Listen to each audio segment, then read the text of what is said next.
अस्सलाम वालेकुम दोस्तों, उम्मीद है तव्हां ख़ैरियत सां हूंदो। दोस्तों, मां पंहिंजे ॻोठु आयो हुयसि त रमज़ान जे बाबरकत महीने में आयो आहियां पंहिंजे ॻोठु।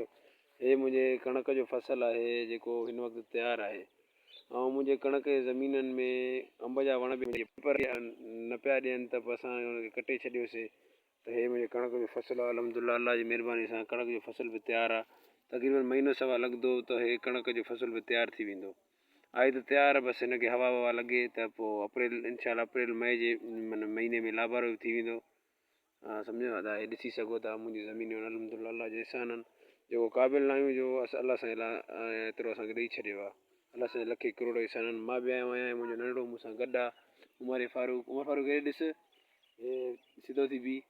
हे भाऊ वारा तोखे ॾिसनि था पिया हुते, चवनि था ॿई पंहिंजे ज़मीन ते विया आहिनि घुमण लाइ। तव्हां हिते कंहिंजे घर घुमणु आया आहियो? ॾाॾे जे घर घुमणु आया आहियो न? ॻाल्हाए न। तव्हांजो नालो छा आहे? तुंहिंजे पीउ जो नालो छा आहे? बरकत अली। कीअं आहे? किथे आहे बरकत अली? ॾेखार मूंखे। चोरी वाल तबियत कीअं आहे? तबियत सही अथव? हिते ज़मीन जे फ़सुल में छा छा थींदो आहे? कहिड़ो कहिड़ो फ़सुलु थींदो आहे? ॿेर बि थींदा आहिनि ऐं कणक बि थींदा आहिनि, बसर बि थींदा आहिनि न? हुते जिते असां रोड़ी में रहंदासीं हुते अहिड़ा अंब जा वण हुया न हुया? हिते ॻोठ में हर शइ आहे न?